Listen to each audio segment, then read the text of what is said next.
Confessez-vous à vous-même. Mourriez-vous s'il vous était défendu d'écrire? Ceci surtout, demandez-vous à l'heure la plus silencieuse de la nuit, suis-je vraiment contraint d'écrire? Creusez en vous-même vers la plus profonde réponse. Et si cette réponse est affirmative, si vous pouvez faire front à une aussi grave question par un fort et simple « je dois », alors construisez votre vie selon cette nécessité.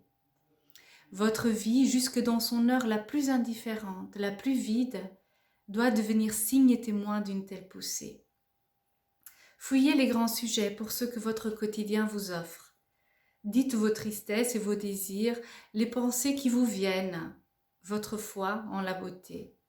Dites tout cela avec une sincérité intime, tranquille et humble. Bonjour à tous et à toutes. Voilà, je viens de vous lire 2 extraits de Lettres à un jeune poète de Rainer Maria Rilke pour inaugurer donc cette page que j'ai créée autour de mon recueil de poésie, de textes d'inspiration qui s'intitule D'ombre et de lumière. Pourquoi j'ai choisi cet extrait? D'une part parce que cela illustre bien en fait la poussée qui m'habite, qui est celle d'écrire, au fond qui est celle de communiquer au travers de la parole, étant donné que la parole est quelque chose de très prégnant dans ma vie depuis mes 6 mois, l'âge où j'ai commencé à parler. Et donc j'ai réalisé au travers quand même d'un long travail sur moi combien c'était au travers de la parole que je pouvais me livrer au monde dans mon authenticité. Et donc c'est toute une traversée que celle de parler et d'écrire. Je suis moins à l'aise à l'oral, comme vous pouvez peut-être le remarquer au travers de cette vidéo. Et au travers de l'écriture, je peux vraiment traverser mes blessures, notamment celles qui m'empêchent en fait de parler publiquement ou de me livrer à un public comme je suis en train de faire.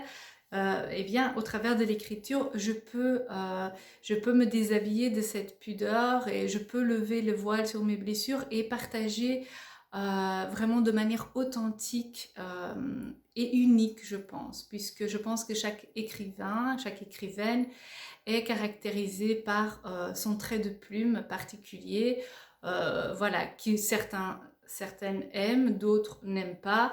Et quelquefois même, ce trait de plume, c'est l'esprit qui habite cette parole-là, n'est pas reconnu à l'époque où l'écrivain ou l'écrivaine vit, et souvent bien après. Ce qui fait qu'en fait, l'acte d'écriture est parfois aussi un acte de canalisation. En tout cas, pour ma part, je le vois ainsi, du moins au minimum un acte thérapeutique, ce qui fait que parfois on va au-delà en fait de l'expérience humaine à proprement parler, celle que l'on vit à ce moment-là dans l'espace-temps qui est le nôtre, pour aller chercher quelque chose voilà, d'intangible, que l'on essaye de traduire au travers des mots. Mais comme vous savez, les mots, ils ont leurs limites également, puisqu'ils appartiennent d'une certaine manière au domaine du mental.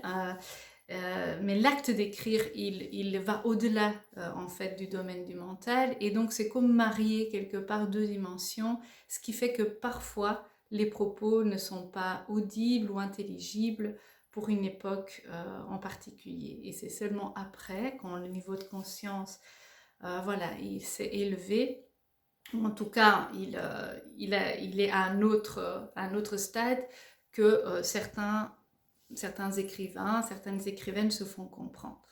Pourquoi je dis ça? Parce que l'objectif voilà, de mon écriture est de partager, de me faire comprendre. J'ai un besoin d'être comprise, je l'assume, mais donc au-delà du besoin d'être comprise, au-delà du besoin de me livrer en fait, de me livrer à l'autre, en levant le voile sur ce que je suis, en me déshabillant d'une certaine pudeur, il y a également le désir en fait de connecter l'existence à quelque chose de plus sacré, quelque chose de divin, au travers de l'incarnation et de l'expérience humaine. Mais pourquoi faire ça pour soi tout seul? Oui, je peux le faire. Je peux le faire, mais voilà, je suis aussi caractérisée dans mon âme par comment dire, un esprit d'universalité.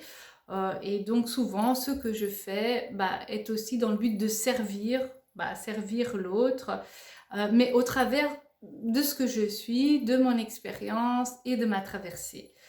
Et donc, je me suis dit que, voilà, écrire et publier, pour moi, ce sont des étapes très, très importantes, hein. J'ai dû faire face à pas mal de résistance intérieure et travailler sur pas mal de blessures pour aller jusque-là. Mais une fois que c'est fait, il y a comme un goût d'inachevé, comme l'impression de ne pas avoir donné à mon recueil la possibilité de grandir et de servir son but. C'est comme si il était toujours maintenant resté au stade de bébé et que je ressentais la nécessité de l'accompagner vers son mûrissement pour qu'il puisse grandir, dans l'élan qui l'a animé dès sa conception. Et c'est pour ça donc que j'ai créé cette page pour réunir tous mes amis autour de cette création, pour l'aider à grandir. Comment l'aider à grandir? Eh bien, en partageant autour des thématiques que j'aborde dans ce recueil, qui sont somme toute, comme j'ai dit, universelles, expérimentées par tout un chacun, toute personne, quel que soit le genre, quel que soit l'âge, quelle que soit l'appartenance culturelle, sociale ou économique. Ce sont des thèmes humains traversés de manière donc universelle. Évidemment, je les ai traversés par le biais, par l'entrebâillement de ma propre blessure. Donc en cela, quelque part, la manière dont ces expériences sont livrées sont très personnelles. Et donc le but de l'échange, comment est-ce que ce recueil va grandir? Eh bien, c'est que chacun puisse en fait livrer autour des grandes thématiques abordées sa propre manière unique et humaine de traverser les expériences que j'y aborde. Voilà, donc c'est le but de cette page, c'est que voilà, d'échanger autour des textes qui sont présents dans le recueil et d'y plonger pour pouvoir partager autour des différentes manières de traverser ces thématiques qui sont abordées au travers de la poésie ou au travers de textes de prose poétique. Voilà. Et alors, éventuellement, si voilà, on grandit nous-mêmes autour de cet espace, dans cet espace et au travers des mots que je propose, il se pourrait que voilà, je dépasse un petit peu ma peur du public pour organiser quelque chose de plus authentique selon moi, puisque voilà, pour moi, lorsqu'il y a la présence physique, on est déjà dans une autre approche. Et donc, mon objectif serait également d'organiser des rencontres autour de ces textes et évidemment de la manière que chacun a de les interpréter dans sa vie, des rencontres en présentiel, voilà, qui seraient organisées de manière récurrente. Voilà, donc ça c'est un petit peu le projet de cette page, mais il peut changer et il peut encore progresser grâce à vous. Voilà, donc je vous remercie voilà, je vous remercie de toute manière de faire partie voilà, de l'existence de ce recueil. Si vous souhaitez l'acquérir pour faire mieux sa connaissance, il y aura le lien donc dans la publication épinglée, le lien vers le site où on peut commander le livre. Autrement, vous pouvez me contacter en privé également.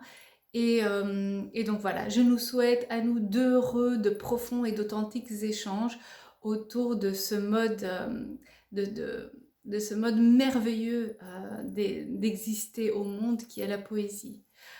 Voilà, je vous souhaite à tous une bonne journée et à très bientôt.